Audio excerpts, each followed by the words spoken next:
My dear students, السلام علیکم۔ آج دن ہے جمعرات کا اور تاریخ ہے 29 اپریل۔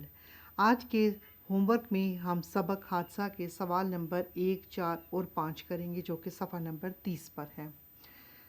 تو حادثہ کے سوالات دیکھتے ہیں۔ سوال نمبر 1، عرفان اور زہیب اسکول کیسے جاتے تھے؟ اس کا جواب ہے عرفان اور زہیب کبھی سائیکل پر اور کبھی پیدل اسکول جاتے تھے۔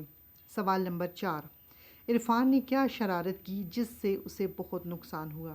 اس کا جواب ہے عرفان ریل کی پٹری کے پاس لوہے کے ستون سے لٹک گیا، جس کی وجہ سے اسے بہت زوردار کرنٹ لگا، کیونکہ ریل کی پٹری کے ساتھ بجلی کا کھمبا تھا۔ سوال نمبر 5، کہانی کا مرکزی خیال کیا ہے؟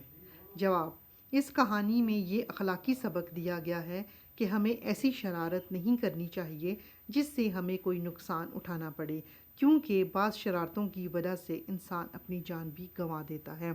آپ کے پاس آج صرف 3 ہی سوالات ہیں، تو آپ اس کو بہت اچھے طریقے سے اپنی ڈیٹ لکھ کر، مارجن لا ڈرا کر کے، اوپر ٹاپک لکھ کے آپ پھر یہ کام شروع کریں گے، اور بہت ہی نیٹ کام ہونا چاہیے۔ اور کام کرنے کے بعد اپنے کام کی امیجز اپنی اردو کی ٹیچرز کو بھیج دیجئے۔ بہت شکریہ، اللہ حافظ۔